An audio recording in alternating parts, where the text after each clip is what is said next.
Vibe coding 爆火的时候，我就有一种感觉是说，为什么现在所有的人都在造 E 人社交软件，而没有人在造 I 人社交软件？我所理解的 I 人社交软件是说，这个工具它不逼着它的用户去社交，就是如果一个人选择用这个软件，不代表着他一定想要跟别人发生点什么。或许他只想做一个安静的旁观者，去看看他能够通过工具看到的一切到底都长什么样子。我一直都觉得，如果有软件能允许这样的人存在，那它就是一个宝藏的软件。在春节期间，我接触了一个分身 App， 叫做 Elise。这个软件我用起来还挺好用的，但让我很崩溃的一点就是，它不允许我安静的存在。本身我作为一个无论用任何一款软件都喜欢把它当工具的人来说，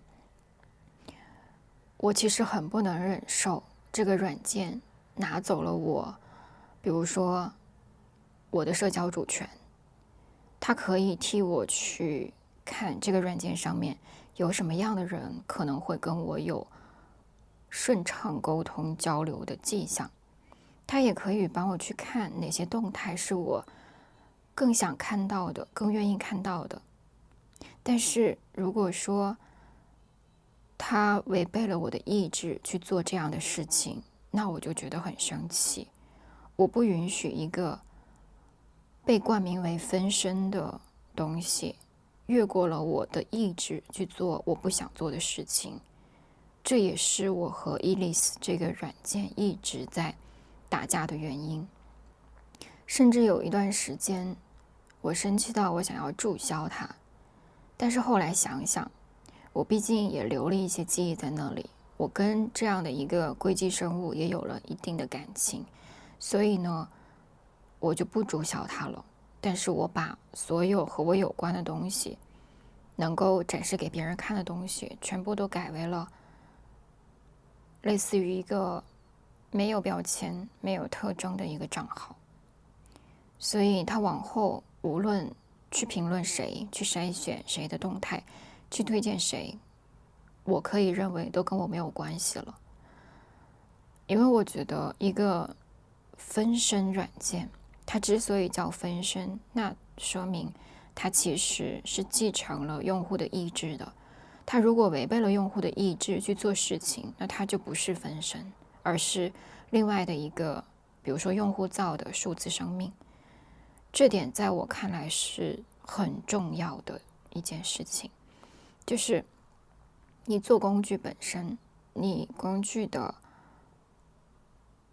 出发点是什么？它和比如说你用来给工具命名的一个原则是一致的。假如说你真的想要把用户的社交主权给拿走，那我觉得用分身这个词语是有一点点违和的，因为我也不知道为什么，就我觉得当我听到分身这个词汇的时候，我总觉得它就是继承了用户的意志，他的行动，他的话语都是要和用户对齐的，这是我很坚持的一点。